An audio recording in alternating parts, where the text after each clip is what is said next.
Então vamos lá, vamos fazer um resumo então de contração do músculo cardíaco. Para começar, a gente tem que saber qual a função, de realizar essa contração. A função então é gerar um fluxo de sangue para os tecidos, sim, isso é um tapete, caso você tenha se perguntado, e gerar um gradiente de pressão que vai ser então a força motriz que vai determinar o fluxo de sangue. Então a contração do músculo cardíaco ela tem essas duas funções. E aí, para a gente ver a estrutura, a gente deve observar que o coração ele é formado por esses miócitos, que são células alongadas e que possuem processos citoplasmáticos que vão se ligar uns aos outros. E esses processos citoplasmáticos se ligando uns aos outros, como a gente percebe aqui em vermelho, eles vão formar a fibra cardíaca ou miofibra, que é todo o conjunto. Então, cada célula é chamada de miócito e o conjunto de células ligadas é a fibra cardíaca. E aí a gente sabe também que entre elas tem o disco intercalar. E esse disco intercalar ele serve para realizar a adesão e o acoplamento tanto energético quanto metabólico. Porque você precisa, ele facilita no processo de passagem do potencial de ação e tudo mais, e o processo metabólico também que a gente já viu. E aí, a membrana desse miócito ela é chamada de sarcolema. E ela envolve toda a célula e do conteúdo celular, praticamente 50% dele é formado pelas miofibras contráteis, que elas podem ser de dois tipos, ou finas ou grossas. As miofibras contráteis finas são a actina, que ela está representada assim, ela tem filamentos de actina que se enroscam mais ou menos desse jeito aqui, e além disso tem a troponina e a tropomiosina, que são responsáveis pela regulação dos processos, como o semáforo é responsável pela regulação do trânsito.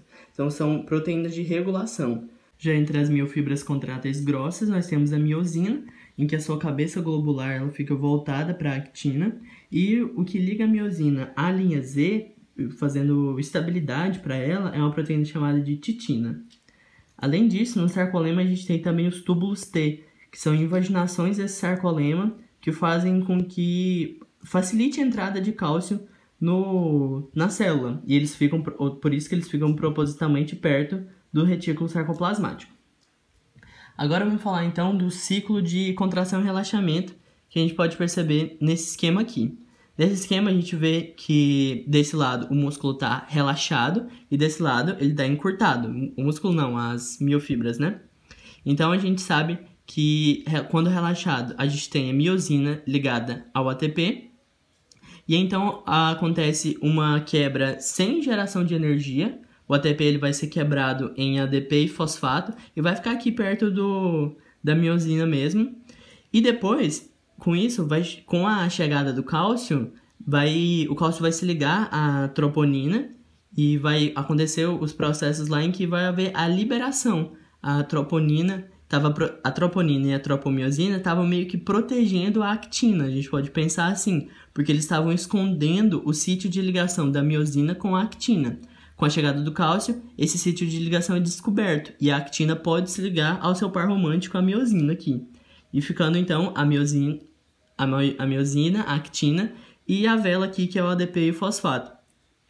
E então, a gente realmente tem o processo de encurtamento, é quando a gente tem esses três ligados e ocorre a saída do ADP e do fosfato, ficando só o par romântico, miosina e actina. Esse é o processo de encurtamento dos filamentos. Depois, o ATP vai chegar de novo, vai sair a actina, e então vai voltar pro processo relaxado.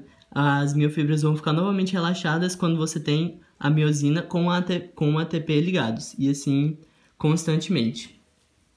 Vindo então para a gente observar melhor o papel do cálcio, porque uma vez que a gente viu aqui que o cálcio, a chegada dele foi essencial para acontecer o encurtamento das miofibras, a gente vê aqui um esquema que vai mostrar para a gente isso. A primeira coisa para o cálcio poder entrar dentro da célula mesmo é acontecer a chegada de um potencial de ação. Esse potencial de ação vai chegar nos canais dependentes de voltagem do tipo L, que estão aqui, e quando eles chegam, eles vão se abrir e vai haver uma entrada lenta de cálcio para dentro da célula, para o interior celular. Essa entrada lenta vai ser apenas de uma pequena quantidade de cálcio e que vai ser suficiente para se ligar lá no retículo sarcoplasmático a um canal chamado de canal de Raynaudina, que são chamados canais de cálcio dependentes de cálcio. Com a chegada do cálcio, eles vão ser abertos e mais cálcio vai ser liberado. Cerca de 90% do cálcio citoplasmático ele vai ser liberado do retículo sarcoplasmático. Então, esse é um ponto essencial para poder acontecer todo o ciclo de contração e relaxamento que a gente acabou de ver. O cálcio que entra pelas proteínas pelos canais do tipo L é muito pouco. O importante mesmo é o cálcio do retículo sarcoplasmático.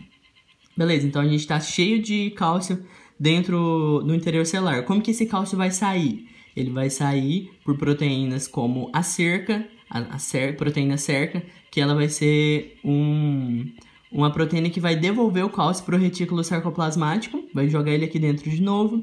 Ou pode ser que ele saia por uma bomba de cálcio presente lá na membrana. Essa bomba de cálcio, ela por gasto energético, ela vai colocar o cálcio para fora de novo. Tanto a cerca como a bomba de cálcio são proteínas que utilizam energia, tá aqui o símbolo do ATP. Além disso, esse cálcio ele pode sair também por trocadores. Tem esse aqui, por exemplo, que ele não usa energia. É um trocador de cálcio e sódio, que ele vai colocar um cálcio para fora, indo contra o gradiente de concentração, uma vez que a gente viu que tem muito cálcio aqui dentro da célula, e 3 sódios para dentro. Isso sim a favor do gradiente de concentração. Esses 3 sódios que entraram, eles vão sair novamente da célula por uma outra bomba, uma bomba de sódio e potássio, que ela vai ser sim realmente uma bomba que gasta energia. Ela vai colocar o sódio para fora e vai colocar potássio para dentro, voltando então às concentrações que estavam inicialmente. E aí a gente percebe então, nós conseguimos entender então como que é o processo do cálcio e como ele é importante para o ciclo de contração. E a gente sabe que isso é causado por uma excitação. Por isso que a gente percebe então a importância da relação da excitação com a contração. A excitação nada mais é o processo em que a célula ela atinge o seu potencial de 0 mV, naquele gráfico que a gente já estudou também, e acontece todo esse processo que a gente viu, levando ao aumento de concentração de cálcio. E esse aumento de concentração de cálcio, ele é devido a um processo que é chamado de LCIC, liberação de cálcio induzido por cálcio, lá no retículo sarcoplasmático que a gente já viu. E aí, isso vai promover a interação da actina com a miosina, promover o encurtamento do sarcômero, como a gente viu bem aqui, e aí sim vai acontecer a contração. E essa contração ela só termina com o sequestro de cálcio pela cerca e pelos trocadores que a gente também viu. Por isso que a gente vê tão essencial a ligação da excitação com a contração, que a contração vai acontecer por causa de processos que aconteceram por causa da excitação, causados pela excitação, vamos dizer assim. E aí outra coisa importante a gente pontuar são os mecanismos de controle da concentração de cálcio intracelular, que são esses aqui enumerados de 1 a 6. Que como o cálcio é tão importante, você precisa de mecanismos que vão mudar a concentração dele, seja para cima, seja para baixo, seja aumentando, seja diminuindo. O primeiro deles aqui é a proteína do tipo L, proteína canal dependente de voltagem do tipo L, que ele vai aumentar a concentração de cálcio, mas um pouquinho só. O segundo, o número 2 aqui, é o canal de Raynaudina, que ele vai ser realmente o responsável para colocar o cálcio intracelular, porque assim, o cálcio intracelular é muito baixo, mas o retículo sarcoplasmático está dentro da célula, só que não é considerado intracelular porque tem que ser um cálcio disponível. O cálcio disponível intracelularmente é muito baixo. Então essa é a segunda maneira de aumentar o cálcio intracelular. A terceira maneira, o terceiro mecanismo aqui já é um mecanismo de diminuir o cálcio intracelular, que seria por meio da cerca, que vai colocar ele de novo no retículo sarcoplasmático, ou pela bomba de cálcio, que vai colocar ele para fora da célula. Outro mecanismo seriam esses trocadores. O trocador de cálcio que vai jogar ele para fora colocando um sódio para dentro, e esse outro trocador que no caso vai ser um trocador para o sódio. E outros dois mecanismos também é por causa da mitocôndria, que ela tem alguns trocadores que vão poder modular a concentração de cálcio, colocando ele para dentro ou para fora quando precisa dela, só que são mecanismos bem lentos. E outro dele são as proteínas que elas trabalham quando lhes convém, né? Então elas usam o cálcio quando lhes convém, elas retiram o cálcio quando lhes convém. Vocês são um pouco incoerentes, né? Assim como menina Flyslane. E aí, um exemplo delas é a calmodulina, a miosina de cadeia leve e a troponina C. E é isso.